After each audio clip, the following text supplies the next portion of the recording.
Thanks, Nico. Hey, Bobby. Hope you're doing well. Maybe just to start, going back to the Canadian Championship, I know this is a tournament that is important to you guys for several reasons, not least of which being the CONCACAF spot at the end of it. But maybe tell us, how excited you guys are to be able to enter this tournament again, and how much of a priority it is for you this year.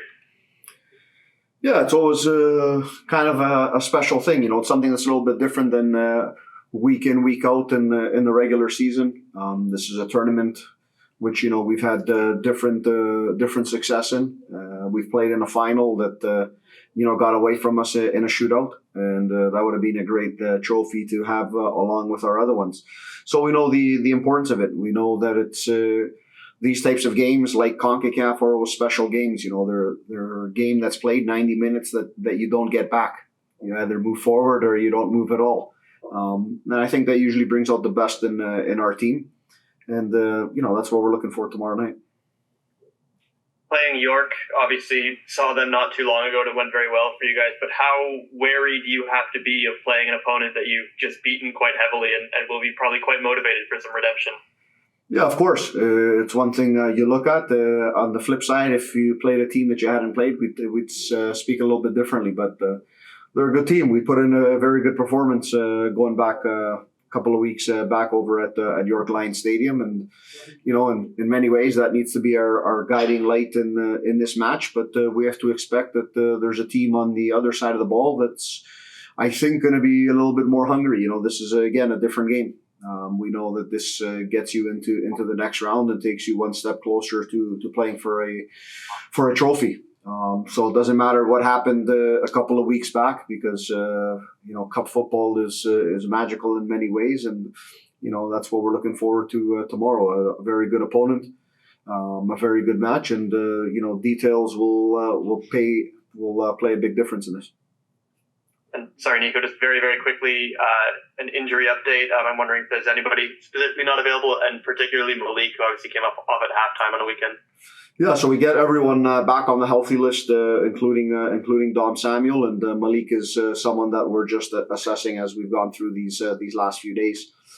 It's nothing serious, but we're going to be looking at that over this next day. Perfect. Thanks, Bobby. All right. Next question goes to Adam Jenkins. Go ahead, Adam.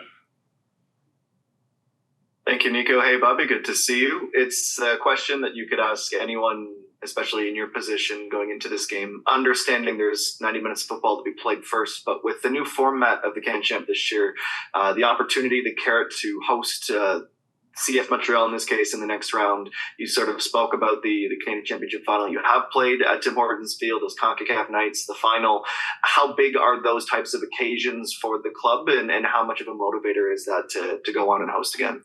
Yeah, I think you always want to be able to play in big matches, and each match that you play and each round that you play in this competition, when you can play at home, it's another opportunity to do something very good in front of your fans, in front of our supporters, which are excellent. So we know that. For moving on in this round, we know it's CF Montreal, but it's not something that's new, because I think it's been about 3 years in a row where we face each other in this competition. So, that's not something that we look ahead to. It's 90 minutes of football and 90 minutes of flawless football. That's what you need in this, because emotions will be there.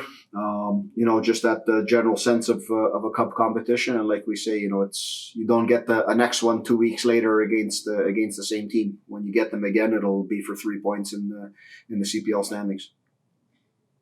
And I feel if I had half an hour with you, I'd probably ask you about every single player that's been starting for you lately, but I only have one follow-up question. So please allow me to ask about Tristan Borges. And he's a different player. He's a more complete player. He's a better player than 2019 when he grabbed this league by storm. But are you getting sort of senses from training and from the performances in the matches that he's back at that level when he was dominating the league in 2019? Yeah, he's been excellent. He's been very good in the matches. And I think, the best thing about Tristan is, his head is never down. Even, last year, and it wasn't his best year, and we've documented the injuries and trying to play through it. And, his work ethic is the most important thing. And I think he's come in healthy from this off season. He's come in with a very good mindset. And, sometimes, and I've seen this, and we talk about Tristan Borges of 2019, but sometimes Tristan Borges of 2022 is also a good version of Tristan Borges, who I think was about 7 goals and 6 or 7 assists in a season. So anything we can get more out of that, out of an attacking midfielder, I think is a massive bonus. He started well. It's about showing that consistency, but he has that hunger and desire, and his competitive level in training has been excellent, and it's translating into the games along with a few other players. Thank you.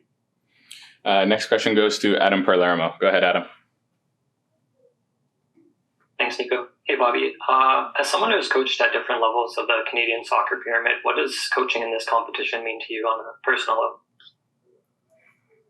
Yeah, really, it's another game for me. I think these are special days and competitions for players.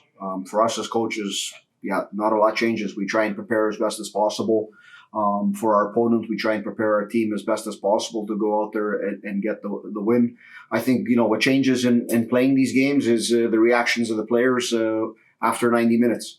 And because the reaction can be very good, and we've seen that as a team. And then, if you're not moving on, the reaction is quite different as well.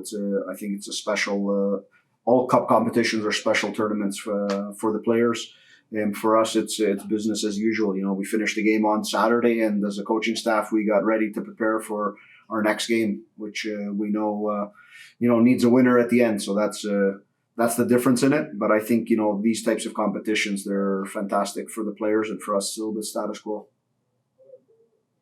And just a quick follow-up.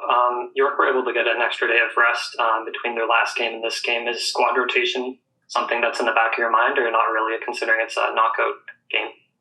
Well, I think when you look at these games, you put the best possible lineup that gives you the ability to win a game. And sometimes that lineup starts one way and ends another way.